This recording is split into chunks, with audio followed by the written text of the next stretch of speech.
It's grand final time for the Mythic Dungeon International's Eastern weekend as we're getting ourselves ready between Team D and Buff War Nerf Rogue. This is going to be such a very cool matchup coming up, my friends. I'm Jack, and join me for our grand finals. We've got Sloot, Zyronic, and Tettles, and friends. Okay. We're colleagues. Toldegor's going to be coming up onto this one, Tettles. What are we thinking in terms of those cannons and how it's going to start affecting trash percentage and how much pressure is going to be on them playing absolutely perfectly? So right now, it seems like the best strategy is that you actually just fully clear out the walkway and then pull most of that upper level of Toldegor into the room and then use both of the cannons, all 10 shots, to kill as much trash as you can. So you're going to be getting up towards that upper area with about 24% trash count.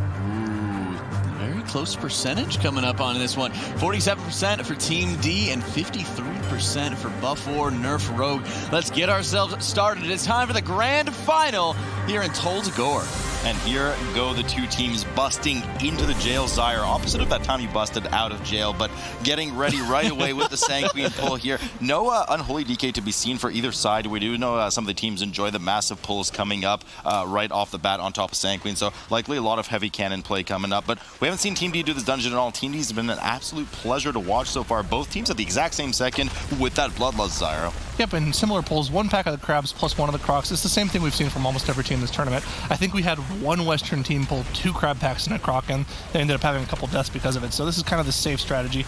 And no delay on the list either for two teams, like you mentioned. Exact same time, so similar strategies, but way more damage coming out of Team D on the boss here. Yeah, Team D is just throwing everything they have at this boss. Upheaval finally coming up here for the team right now.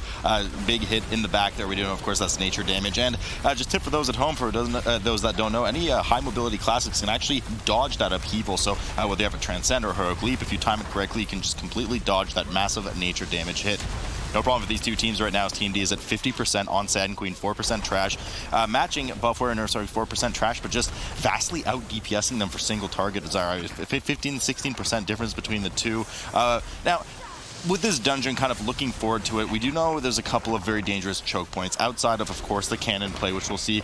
Really, before that comes Jess Howells' room. We've seen a lot of issue there for the teams, especially with either Sanguine, which we don't have here, but we do have Explosive. That's the other big telltale sign of disaster coming in on the Jess Howells floor. Yeah, I think if we had like a heat map of every single dungeon of where teams occur, that tiny little corner of Jess Howells' room would be like the most brightly colored portion of any of the dungeons, because we've just seen so many wipes, specifically to Explosive in that corner before. There's so many trash mobs there that teams end up pulling that, one missed kick can just snowball out of control for these teams. Snowball indeed. A big crab pull coming in here for Team D as they grab some more trash on top of the Sanguine, looking to be as efficient as possible. Really like seeing them do this, but Buff War and Nerf Rogue, like they read their mind, does the same thing on their side. Unfortunately, still has 15% left on this first boss to go before they are able to move on. Team D has now dealt with the boss, is finishing up the rest of this trash. Bit of mismanagement here with the trash pull. You obviously want to ideally finish everything together, but well thought out by Team D as they get ready to cleave the rest of this down and likely do a pretty substantial skip on the way up to Jess Howells' floor. But yeah, I see what you're talking about, Zyre. That's not looking good right there. Yeah, that's a dead character at the end of a boss. That happened in the Siege of Borealis too. Wait, why are they running a dead rogue? There's two rogues, there's a dead rogue, and the other team's also running a green rogue with 2 rogues. That's really weird. I mean, I was looking at your Twitter account earlier today, and you posted which one? The public one, Oh, yes. And you tweeted how many rogues you think we're going to see, 18 or 19 plus? I voted for 19 plus, but I don't think there actually are 19 different DPS classes available in the tournament, so maybe I'm the wrong one. I don't know. Sorry, you're never wrong. You're just lovely. The team here moving in, Buff War and Nerf Rogue getting all their CC ready and just breaks through the floor under Jess Howells' floor right away. Excuse me. Shadow Meld coming in from the team right, and they move up right past this Enchanted Emissary. Now, this Arsonist on the side, oftentimes we see teams pull later if they deal with Jess Howells pulling through the door, or really just phase 2 Jess Howells as Team D's already moved up and dealing with a bunch of explosives on the side here, getting some damage in. Now, we've seen Buff War, I think, run this dungeon already yesterday, if I'm not mistaken, and they opted for a more cannon-heavy play, if I remember correctly, whereas Team D we haven't seen. We've seen kind of 2 different strategies coming out out of teams in general since the cannons were nerfed. One is obviously still to try to focus on the cannons and get as much out of them as possible, whereas some other teams have opted to try to clear 40 to 60% trash without the cannons and focus less on the cannon play. Of course, if you can still make the cannon work, it's highly efficient, as we saw, for instance, with Method EU last week. Yeah, from what we've seen most of this tournament, most of the teams have opted to just almost completely copy Method EU strategy, like we mentioned. Titles mentioned it, I mentioned it. You clear out the entire walkway, then you pull the entire top floor of the dungeon and pull it into the first cannon, use all your shots there, then pull to the second cannon, use 2 or 3 of the shots there to finish everything off. That's kind of the predominant strategy we've seen from most teams. It might not be the best one. We might see someone else come up with something different in the West Cup next week just to kind of finish off the dungeon. Method EU actually posted a 13:01 time for their Tol Dagor time trials, so I'd love to see what they have figured out for the dungeon too. Maybe they just cleaned up their act a little bit with their cannon shots. Maybe their Global Elite got a little bit better. But both teams phasing Jess Hallis into Phase 2 at almost the exact same time, same percentage on the boss there.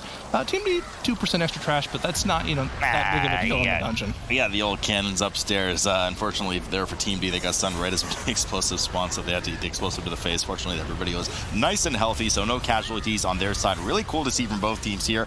Just a very similar, almost equivalent strat coming out of both of them, pulling Jess Hallis through that wall, doing the second phase here, tanking in the same spot, trash percentage almost equivalent as you mentioned, boss percentage, just within 2% of each other. So this is a heck of a match that we have going on here. Excuse me, Twitch chat for the profanity. Didn't mean that one. Team D, 53% on Jess Hallis, but they're starting to run away with this one for Buffware and Nerf Rogue. That 2% gap's actually opened up just a fair bit, but it seems that Team D has had their second round of cooldowns. I do see the adrenaline rushes on the Rogues just recently re-popped, so they've managed to close the gap and actually surpass Buffware and Nerf Rogue here. Ooh. Looks like, they're also ahead on Bobby damage, too, which is very impressive. As we know, whoever does most damage to Bobby is the winner, so keep an eye on those percentages there.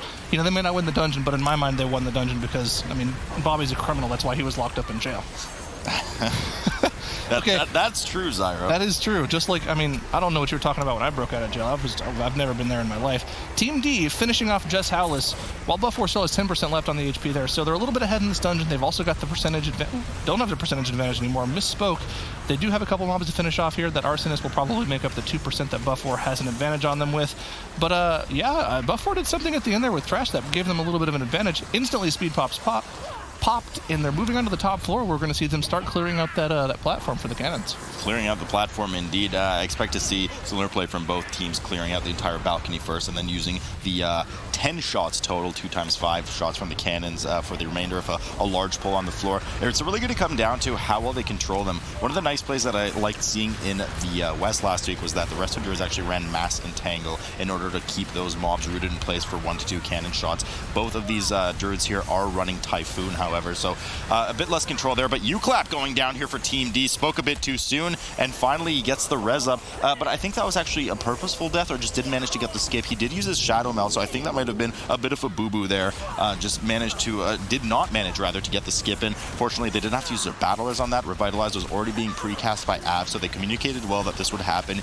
Immediately res the tank, and off they go. They're 3% behind Trash on Buffware and Nerf Rogue, who's taken a slight lead here on the Trash, but they're still neck and neck, and whatever advantage Team D had in terms of the 0 deaths has now been equalized at 1 apiece. Yeah, but I think really where we're going to see these teams pull ahead, or one of the teams pull ahead significantly here, is going to be how well they deal with these cannon shots.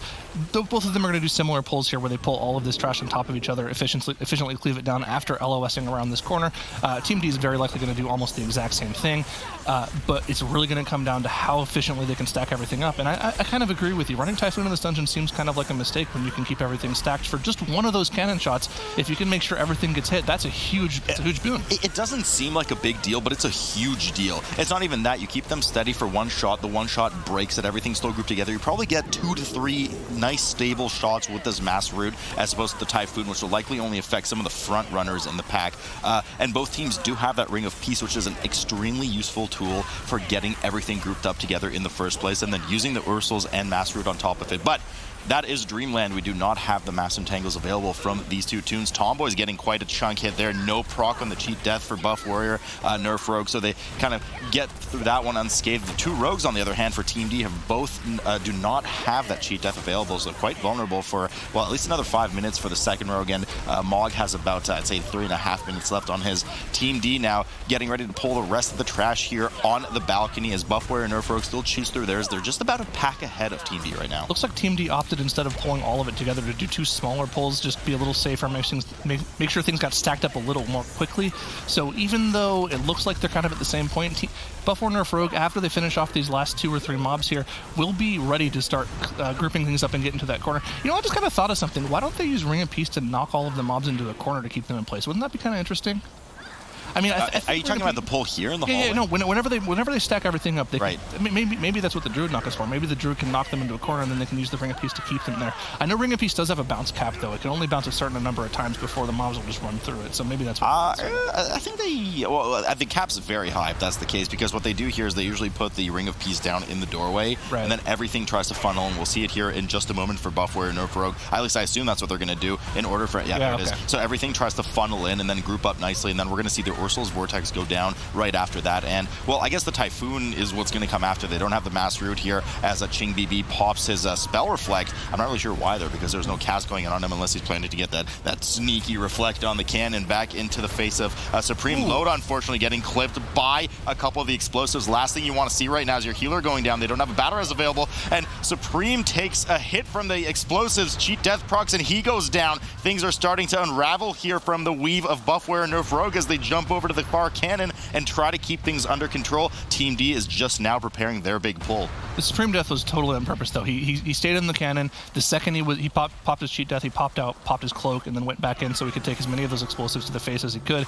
And then he just kind of got one last shot off right before he died, using all 5 of the shots. He did his job. The death was on purpose. I mean, they could have played maybe a little safer with their stacking, but it looks like Supreme is going to go down inside, messing up the skip again. That's definitely not intended. This is not what you want to see if you're a Buff Warrior Nerf Rogue fan right now. The team is starting to fall apart. Loda has gone down yet again, has not released Supreme has already gone down twice. Man, trying to stay just afloat right now. Tomboy's about to go down at 2%, goes down. The Grievous is just taking these guys down, and there's just no healer to compensate for it. 1 death over on the side of Team D right now from the Rogue. They sit at 3 deaths. Looks like both teams having a bit of issue with sloppiness, but certainly much more in favor of Buff Warrior Nerf Rogue from the sloppy perspective. That seemed like an early shot from Mog there. There was nothing stacked up. He just shot the officers in front. That seemed very premature, and as we do know, these cannons only have 5 shots now, so they very likely are only going to use 1 more shot from this cannon once the mobs are stacked up. Maybe 2 if they're feeling a little bit, if they're feeling themselves, but it looks like we have a full-on wipe on the side of Buff Warrior Nerf Rogue at this point. Yeah, it's not looking good, and that Ring of Peace was placed down really poorly. Full team wipe coming in here from Team D as well. 7 deaths on the board, 7 deaths on the board for Buff Warrior Nerf Rogue, and just like that, things have equalized again as both teams, at least the healers of both teams, have released, and they're trying to run back up as quickly as possible to get started again on the balcony. 79% trash done for Buff Warrior Nerf Rogue, however, only 53 for Team D. Yeah, Team D can't let this reset, right? They've used their cannon shots on all of this trash, and the trash is at 20%. Most of the trash is at 20 to 40%. If they let this reset, all of their cannon shots are gone, and they went into nothing, essentially. So they have to try to keep this together, and it looks like this is all going to completely reset and heal back to full, and the cannon's gone for them. They have to deal with all this trash without the cannon. That's catastrophic. This is a huge issue for them. I don't even know if they're going to make this key in time for the weekly +10 right now, but Buff Warrior Nerf Rogue at the 79%, standing tall and mighty. Despite their full team wipe, they did fortunately manage, at least in favor of them, Zyra, they managed to wipe after most of the trash was already dead, so they didn't have the situation that Team D did here, just having most of the trash reset at around the 10 to 20% mark. So Buff Warrior Nerf Rogue, again, if nothing happens, they're in a huge position to win here. And just as I say that, Supreme goes down one more time. Zyra, you're going to have a talk with him. He's going to get a talking to for sure, man. Let me tell you. I mean, as a fellow Warlock player, I feel like I'm kind of in charge of him, and seeing him die to explosives over and over again, you got to shoot the explosives. I know you're in the cannon, Supreme. Jump out, pistol shot, crit. You're going to be good to go, or at least yell at your team. Pistol shot, crit. Just crit whenever you want. Just crit. Yeah, that's all you got to do. Team D here still.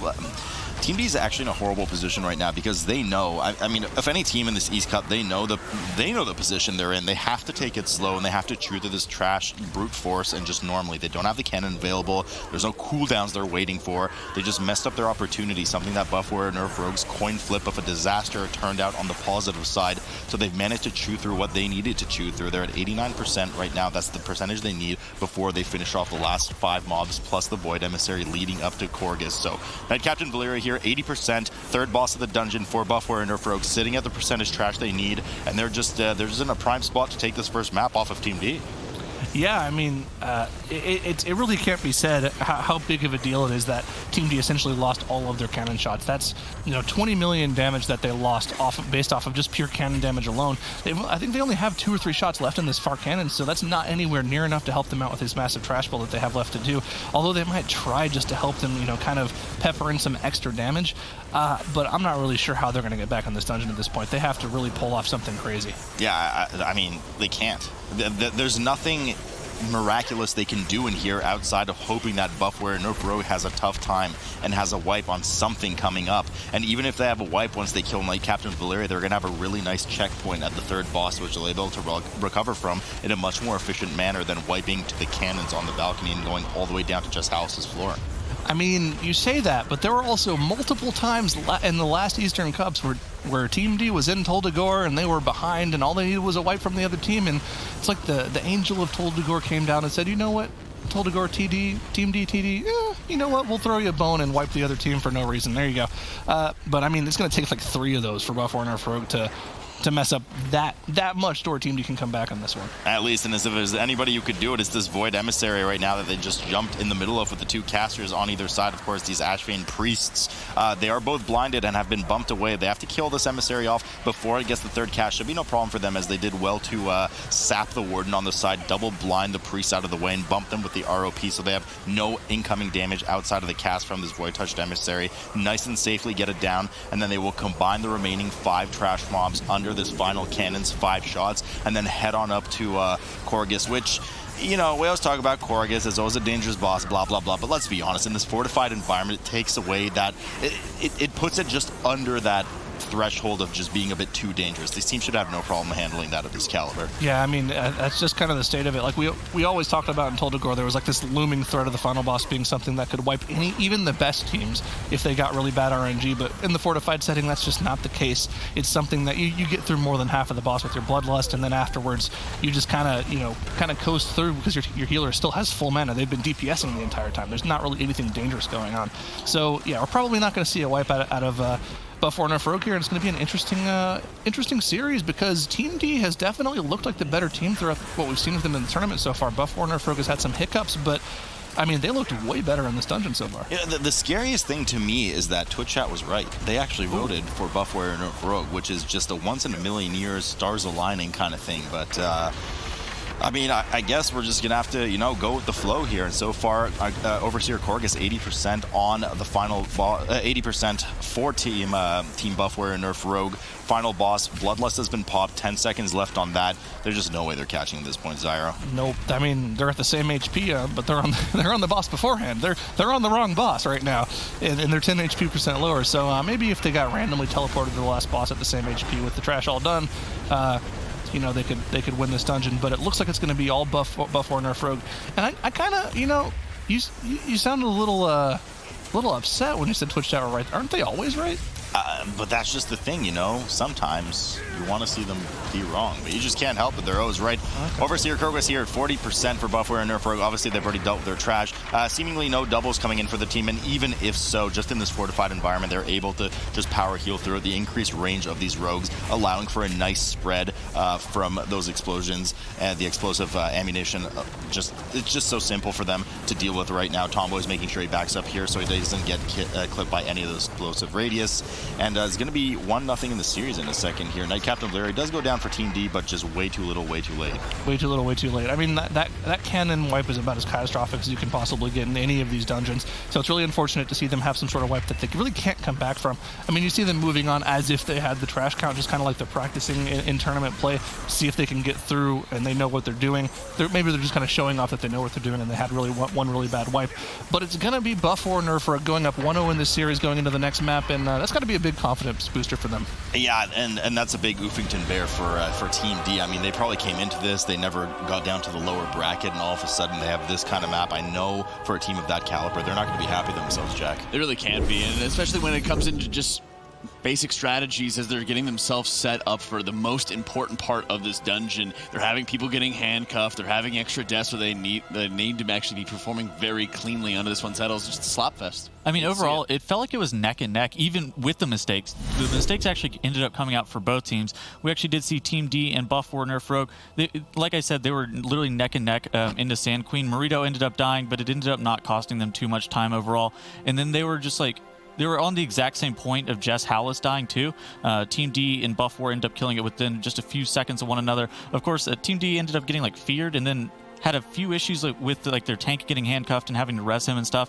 But then Team D had like a catastrophic mistake with this cannon pull, just like so many explosives littering the battlefield, and then just people dying to all those explosives, getting entirely too close to them. Overall, it just allowed Buff War Nerf Rogue to just kind of take the match, even though that they also had mistakes coming into it. And that's one of the big things when you're looking at this. There's so many different variances if you're not getting all your cannons where they need, all the cannon shots where you need to, having to have any kind of contingency plans or have the posture or composure to know, hey, we need to be able to get back in a position. This is where we need to move, something along those lines, getting the group together to avoid explosives. And it's ironic, they really just didn't have that at all. It just seems like it was a lack of practice for this team in particular. Yeah, I mean, even in that clip that we saw at the end of your highlights there, they all moved on top of the cannon, which we all know isn't out of line of sight of where the explosives are spawning. Every single time we see teams pull off that pull, they're literally staying right behind the pillar right next to the cannon, and everyone kind of just seemed to have a lapse in judgment. It was the same thing as the clip from, I believe, Fem's team last week, where their healer just kind of had a lapse in judgment. This time it looked like it was the entire team that had that lapse in judgment. It's really weird to see. Yeah, we do kind of have a close-up on some more of those lapse in judgments, don't we, Tettles? Yeah, so we actually can see Buff War Nerf Rogue's wipe here. So basically, Loda is dipping in and out of line of sight. He's going to drop his Ursul's Vortex, and then he's going to end up going in for a Typhoon. And unfortunately, there's too many explosives, and Loda actually ends up instantly going down. And once your healer gets instantly killed, you're in pretty bad shape because he is the only battle res available for the team. So he's going to dip in here, try to Typhoon the mobs, instantly gets killed, and then the team tries to frantically run around in order to be able to try to kill as many of the mobs with the cannons as they possibly can, but it's a little bit too little too late for them. And there's just no way. We talked about this earlier, Zyra. Once you have a wipe with that many mobs with explosives going off, it's unrecoverable. That's all she wrote. And you know, it's funny because it's funny that you mentioned that the Typhoon is what ended up kind of biting them in the butt there. We were talking about, hey man, you know, just maybe take Mass Entangle for this. It's got a bigger range to it. They're both instant cast, but you know, the kind of few yards that he had to take to step in to get the Typhoon off as the mobs are running in, he might have survived if he just poked out for a sec with the Mass Entangle and then went back in. So maybe not the best talent choice there. I mean, maybe he's just not practiced with line of sight mechanics. He needs to get some Mythic Ashara. There you go. Might have to throw him into the beast. I mean, he's a Rested Druid, so it's kind of an issue. Oh yeah, no, never mind. You don't take orange classes on that fight. Unfortunate indeed. Well, they're going to have to be looking to turn it around because the next game is going to be in Freehold. So next round, the second game of the series is going to be coming up on the other side of this break. Buff War Nerf Rogue is up 1 against Team D in our grand finals right now as we're taking it into the Freehold to decide who might be going home or if we're going to be getting into that third game. This is do or die here for Team D, Zyro. And to make matters worse for this team, they were actually inferior in Freehold to Buff Warrior Nerf Rogue's the time trials. And coming out of that match, they got to be rattled. So a lot of pressure coming in on this Team D team right now to try and perform and tie up this series. Right off the bat, of course, we see both of the teams with that Mass Style going through in a line of sight position and grabbing a rather substantial pull as we already see Ab pre-positioned on top of that roof so that we can prevent the tank from getting that shattering throw. Yep, already pre-positioning. He's already going to have to jump down right away. He had the grenade thrown on him, so that pre-positioning already gone for them. But you talked about that Team D. I feel like they're a team that has some pretty good poise. They had to deal with Battle for Champion consistently being the better team throughout all the previous cups, except for that first Eastern Cup where Team D pulled out a victory. And I feel like they've always been able to come back. So for a team that's been this experienced, they've had this many cups where they've come in second or first place, I would hope that one bad dungeon wouldn't rattle them that much. But we're going to have to see how they play here. And already, I mean, they're kiting a lot early on here, whereas Buff War Nerf Rogue, it seems like they're kiting pretty efficiently right now. Things are pretty stacked. Yeah, pretty efficiently, but Ching is dipping below 20% health constantly. Can't seem to get out of that. No dispel on that poison either coming out of Loda. And of course, there is no disease dispel, importantly enough, on either of these teams, meaning the Bonesaw can just free reign terror with the disease that decreases your healing taken by 20% per stack on these tanks right now. So especially if they pull some of that trash on top of Sky Captain Craig, could be pretty dangerous. Important to note that both teams have swapped out their green rogue for the red rogue. So yes, of course. They'll have the massive AoE damage rogue instead of the slightly okay AoE damage rogue. And on top of that, something that we've seen this week, Unholy DK actually pretty impressive on single target now after the changes. I mean, they were always lagging a little bit behind both rogues and windwalkers in terms of single target damage, but it even seems like they might even be better now after the changes. I mean, they have been officially promoted to a rogue as a result of that increased damage. Red Rogue has joined the fray. Supreme taking a pretty heavy chunk of damage from Sky Captain Craig. They're dipping to 30% health, but no problem as a bunch of trash is pulled on top of the boss. We've seen this typically from the teams. Both Bloodlusts wearing off on either side just within 1.5 seconds of each other, but this is where some of the danger is going to come in. You could see just now, finally, that disease faded off of Ching because that Bonesaw is in there. So not only do you have to keep an eye on the heal that the Bonesaw does, but the tank takes an increased, well, not increased amount of damage, of course, just for the trash, but just makes it particularly dangerous to heal up, so it puts a bit more pressure on that Resto Druid because warrior tanks pretty much zero throughput in terms of their ability to increase their health compared to most of the other tank classes. So little babysitting needed there from the Resto Druids, but no problem for either team as they're in the teens of percent here, Zyro. I mean, these teams are once again, it just goes to show how good both of these teams are, how close they are. Only 5% boss damage difference after doing pretty much the exact same trash pulls. It even looked like Team D was a little bit slower on their initial trash pull, but they were able to pull ahead with their efficiency of cleave with their Bloodlust on that trash, and they're able to get down Sky Captain Crag maybe 5 to 10 seconds ahead of Buff War Nerf Rogue. So these teams, I mean, moving on into this kind of open section of the dungeon where you can do whatever trash pulls you want, it's going to be interesting to see what strategies these teams go with to try to pull ahead here. But the thing is, this is also where things have fallen apart for the teams in Freehold on this East Cup. This is where it gets really nasty just because of the potency of the trash. Teams are very tempted, as we see with live keys, as we see with all forms of keys here in Freehold. High trash density after the first boss, so teams are very tempted, and it is possible to get as much damage in with a very large pull. But because of this raging affix, tanks are so susceptible to just dropping like flies constantly, depending on how many brine scales are in the pack. And not just that, but you have the blind rages going off. You have the whirlwinds from the Buccaneers going off. So even somebody in the group can just randomly drop if you don't keep that CC on raging in check. I wonder if we're going to see what I had been waiting for all last season. We didn't see it until the final cup. Okay, well, that would be fun to watch too. But, with these Unholy DKs, we always talk about how great it is to pull trash on top of bosses. And I don't think we waited until LAN until we saw an Unholy DK group pull a bunch of trash on top of the bosses. I would love to see one of these teams, make the difference in this dungeon and pull ahead by pulling a massive trash back on top of the Council of Captains. But you got what you wished for. Tank death and a DPS death on the side of Buff War Nerf Rogue. Supreme also going down. They don't have a battle res available for him. It's going to be a full team wipe. Like clockwork, Chimbibi goes down. That thing is, he waited too long to pop that shield wall. The shield wall came up when he was already at 30% health. I think, at least that's what I saw. I don't know if Tettle's got a better look backstage, but you can't pop shield wall when you're already that low with mobs that are starting to rage and go, oh, this will save me. It's only a 40% DR, so he needed to smooth that damage out earlier. Just too much damage to overcome. And on the side of Team D as well, another full wipe. I mean, Zyro, it's exactly what we were just predicting. This trash is so dangerous. But what makes it even worse is I don't think any of these teams actually wiped to the trash before the majority of raging even hit. So things were about to get even nastier and they weren't able to handle. They just bit off more than they could chew with this pull here. So Team D now has 5 deaths on the board, full team wipe. Ab is running back for the res. Loda has already run back for Buff Warrior Nerf Rogue, 6 deaths on the board for them, and they're going to have to get at it again here in a second. Small advantage for Team D, though. They have 1 less death on top of that. They didn't commit their battle res to that wipe. They just kind of instantly flopped over. Whereas Buff Warrior Nerf Rogue, they had a little bit of an opportunity to get the tank up, and they tried to take it, but it just didn't end up working out for them. So they won't have a battle res available for the next 5 minutes, which could, it could mess them up on a boss encounter later on if they don't have the battle res back up for that. So we'll have to keep an eye there.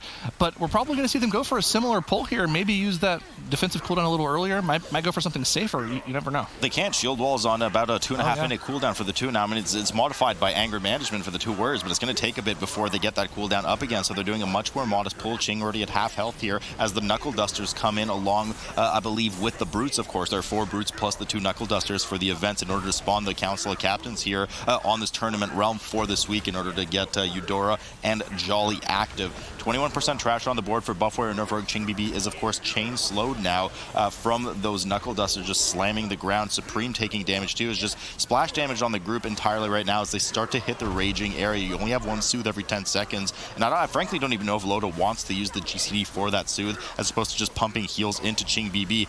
But a disaster here already for Team D. Another death comes up for long right now. Well, there goes that battle as we were talking about. So no advantage with the battle res anymore for talking them. about it, Zach. Okay, I was talking. Oh, you know, I said you're so modest. we were talking about it. We were talking about it. It was a conversation we were having during the dungeon.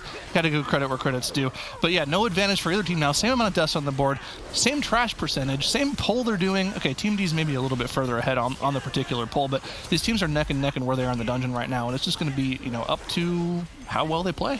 Up to the gods. There's nothing else that can decide this but the gods. Team D now 39%, looking to maybe get ready for a larger pull. Yeah, I see the pack in the back just up the hill there. That is one of the packs that teams often combine with the Brine Scale Patrol, but that's now dead because Team D took it a bit slower, a bit more modest of a pull here as they try to get rid of this Enchanted Emissary, and I'm not really sure what they're looking to combine just yet, or if they're looking to just go straight boss here. They might be going straight boss as Team Buff Warrior Nerf Rogue is at 40% trash. They finish off their pull too. Their Enchanted Emissary has already been dealt with, and they're getting ready to likely pull the boss Tomboys with a random death at the very end there. Yeah, it's okay. I mean, fortunately, it wasn't during a pull, so they're able to just quickly res them up, but that's an extra 5 seconds on the board plus the res timer. And they are pulling these yellow mobs with the boss, which is, they're just going to die pretty quickly, so it's not going to be really a boss damage increase for them. Maybe we'll see them pull something else with the boss as well. I'd be really surprised if they don't, because you kind of want to take advantage of that Unholy DK plus that rogue damage. It is Eudora, however, and you see a lot of damage coming out, and like we mentioned, that's a DPS down with no battle res. With the bosses at the percentage that they're at, I'd be really surprised if they don't reset this right now. I mean, we haven't seen them reset earlier either, but it looks like Ching is running out indeed. They opt to reset it, so we'll call it their Zyra. But man, oh man, this is just so much time lost. 8 deaths on the board right now. They had to reset the boss, I guess, fortunately early, if we're talking about just the worst case scenario that we could possibly discuss here. Team D is now dealing with Captain Jolly and Captain Eudora as well. They're at around 85% average between the two bosses, as Eudora did have the worst RNG possible and leap to that diagonal opposite corner of where the team is tanking the bosses. Fortunately for them, the Rat Trapper was not there yet, so no social or proxy aggro from that trash that we saw in the series earlier happened for them. Team D once again looking like they're in the prime lead here, as they're at 6 deaths versus the 8 for Buff Warrior Nerf Rogue, 49% trash versus 42, and certainly lower on this boss already, averaging 60% between the two versus around 70 for Buff Warrior Nerf Rogue. The thing that I'm worried about for these teams is if Eudora jumps to that corner you're talking about with the rat pack there, does it also pull the Void Touched Emissary as well? No, it doesn't. Okay, because that could be a problem, because that Void Touched Emissary reaches the entire boss arena. There's no way you can dodge any of those attacks. There's no LOS spots except for like that tiny pillar on the side of the platform. So they'd have to deal with that Void Touched Emissary. That'd be really unfortunate for them.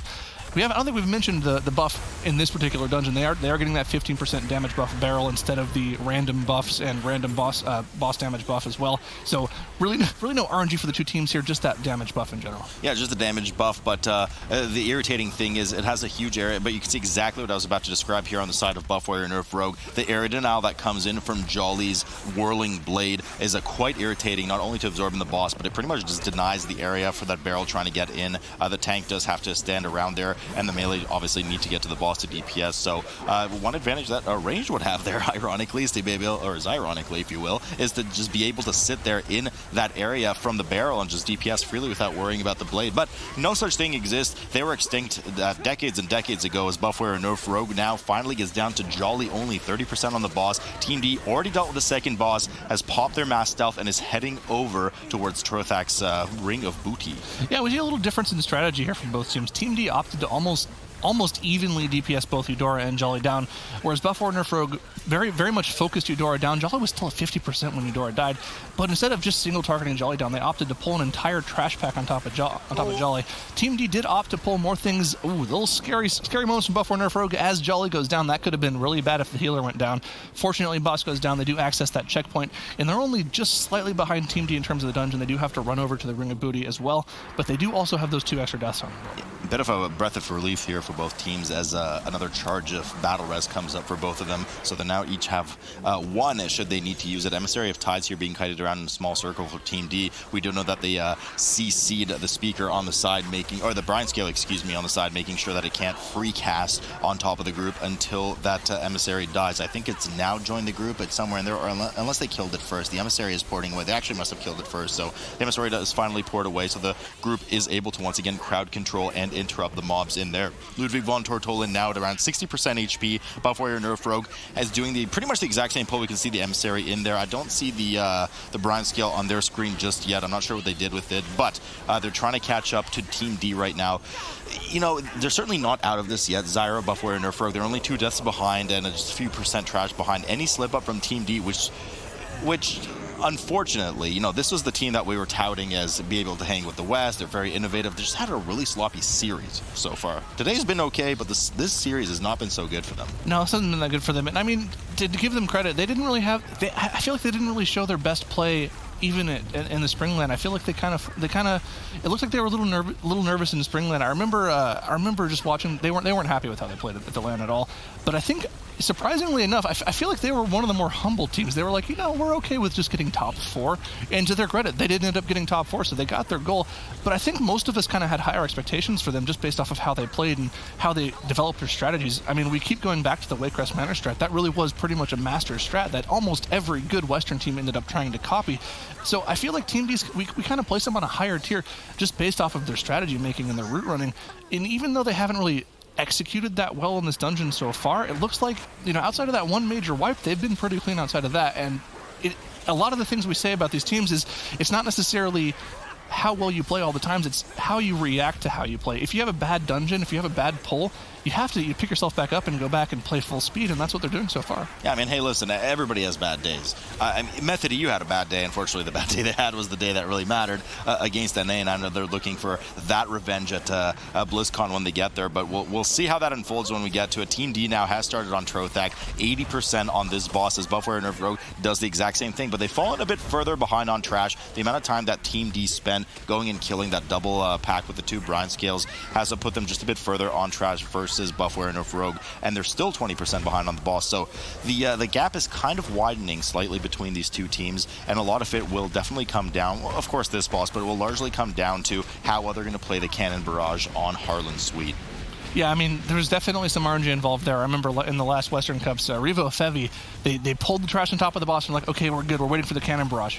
And then they waited for the Cannon Barrage, and then they waited for the Cannon Barrage, and then their Revo's defensive cooldowns ran out, and the Cannon Barrage still didn't come, so they really have to make sure they time their trash pulls properly around their tank cooldowns. Otherwise, we could see some tank deaths there. I haven't seen that much waiting since waiting for Godot here, but Buff Warrior Nerf Rogue now 70% trash. Still, I believe they actually, did they pull? Yeah, they pulled a bunch of trash on top of Trothak, so they've actually matched the trash percentage for Team D, so a little efficiency bump there from them, and they've closed the gap to only about 8% on the boss. Looking really good here for Buff Warrior Nerf Rogue. Unfortunately for them, not only do they need to close that gap completely, but then overcome Team D's kill time on Harlan Sweet and finishing the dungeon by 10 seconds just because of those 2 deaths. We keep coming back to those 2 deaths, but it's really important when the teams are this closely matched. And they're even pulling out even more trash on top of the boss, increasing their lead a little bit. We do have the same trash for Team D as well, so it's not that big of an advantage. They're still going to come out to about the same trash percentage, and Team D is going to probably kill this boss about 10-15 seconds before Buff Warrior Nerf Rogue is, so we're going to have to see some insanely efficient pulls out of Buff Warrior Nerf Rogue, some perfect execution, or we're going to have to see some slight hiccups from Team D in order for Buff Warrior Nerf Rogue to come back in this dungeon. I mean, that's what they're hoping, but that's what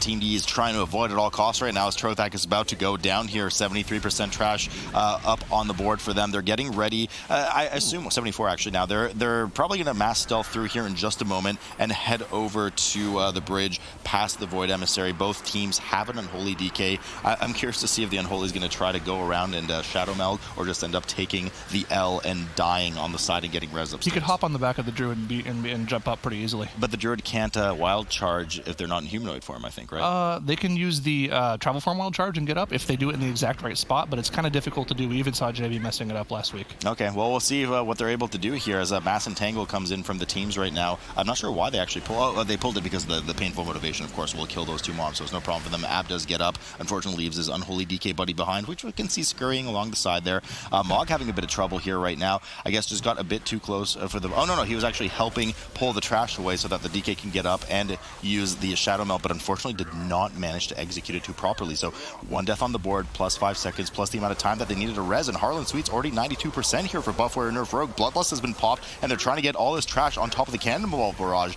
This is a close one here, Zyro. What did Supreme do to get by? Because that whatever he did to get by, even if it was just an invis pot, that gave them the advantage they have in this dungeon now. I mean, they're already they're 15% ahead on the boss. Bloodlust is popped. They're going to start chewing through this boss as well as the trash, and it's going to come down to how efficiently they use those cannonballs. Well, I mean, these DKs are able to just scurry up the side and then use their Shadow Meld. There's no reason they can't, as long as they survive. That's what Team D was trying to do, but Mog got caught and killed while he was trying to pull the trash away for long. So a much sloppier version of the pull, of the skip rather, that Buff Warrior Nerf Rogue managed to pull off. They're 13% ahead on the boss right now. They still have 1 death extra on the board, so they have to overcome this boss by at least 5 seconds. Bloodlust about to wear off here for Team D, looking to finish off these 2 Enforcers as well. 85% trash for Buff Warrior Nerf Rogue versus Team D's, likely to be around 85-87 in just a moment once this trash dies. If here comes the second trash pack, they're looking for those cannon barrages to be stacked on top of the boss. Hopefully good positioning. You have to keep an eye on the tank HP here because they're taking a lot of damage when all this trash is up.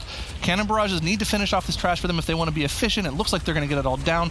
They'll just have that Oarsman to deal with. It didn't get completely cleaved down, but with an Outlaw Rogue and Holy DK comp, they should be just fine in cleaving it down. We know the last percentage is going to come from this final cannon barrage and maybe a Ravager afterwards. I think the Ravager's going to be too slow. I think they're going to opt to try to just finish it off with his last cannon barrage. Yeah, they got 7% left, and they just pulled the Commander pack on top of that remaining Oarsman, so they should have the percentage they need here. They're not going to wait for the Ravager at all. Harlan Sweet here, 54% for Team D, desperately trying to catch up. Here's a Cannonball Barrage for them.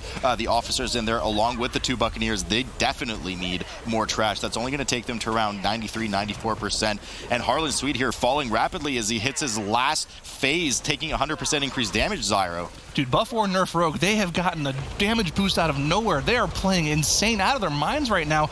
Team D, you've got to come up with something or you're out of this tournament. No, I mean, there's just no way. Officers about to fall here from the Cannonball Barrage, and Buff Warrior Nerf Rogue takes the series 2-0 over Team D. I mean, good golly, Miss Molly.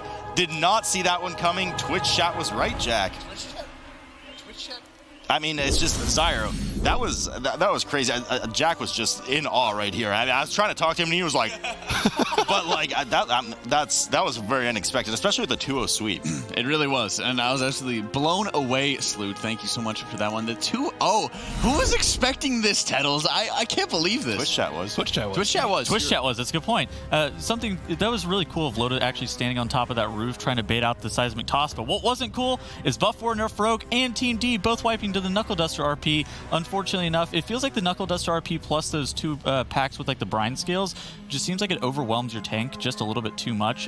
Tank deaths just end up sporadically bleeding out, and then if one DPS does end up going down, it's just a cascading effect of where it's like the pack is too big for you to be able to recover, and then it just ends up causing a full team wipe. Basically, both of the teams were neck and neck, even with the wipes, killing Trothak within just a few seconds of one another, and then unfortunately enough for Team D, just a few errors in how they were actually skipping towards Harlan Sweet ended up costing them the match, put Buff War Nerf Rogue in just a position to be able to take it with a little bit cleaner Cannonball Barrages on Harlan plus just the cleaner skips.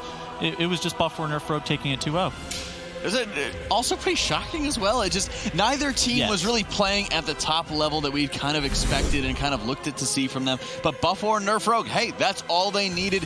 They took it. They sealed the deal with that quick 2-0 onto that one. Ironic. It was incredibly impressive. I'm super happy for Supreme right now. I keep picturing him when we killed Queen Ashara. He was slamming his desk like crazy. I can picture him doing that back home right now.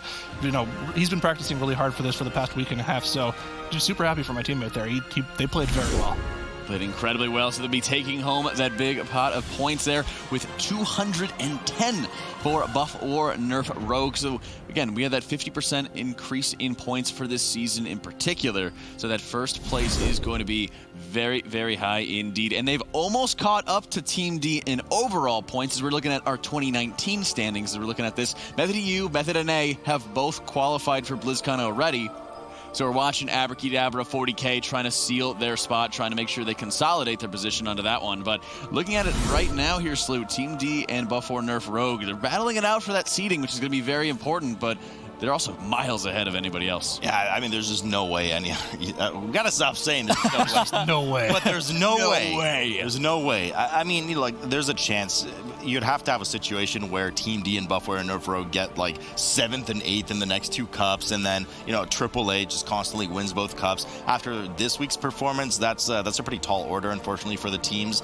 But anything can happen. We were expecting a lot out of Team D, and I would say they fell just a bit short in terms of performance this week. Buffalo and Nerf Rogue wowed us all by winning, but certainly didn't win in a very dominant manner. Didn't overcome the likes of Method EU, Method NA, Abracadabra from the West. So a lot of work that needs to go for these teams. But I mean, you're absolutely right, Jack. I don't see any other East team being able to catch these two by the time it's BlizzCon time. We'll have to see under that one. We'll also have to see how these Eastern teams start shaping up and improving over the next couple weeks to start facing off against those Western teams. So be sure to tune in to our Western Cup number 2 coming up on this coming Saturday at 11 a.m. Eastern, 8 a.m. Pacific time to catch more of the action as we're looking at the West coming up onto that one. It's no laughing matter here, titles. This game is going to be big. Oh, okay. It's a laughing matter. It's okay. This is the Mythic Dungeon International, and we love to have a blast. And thank you so much for joining us this weekend. Be sure to tune in next week.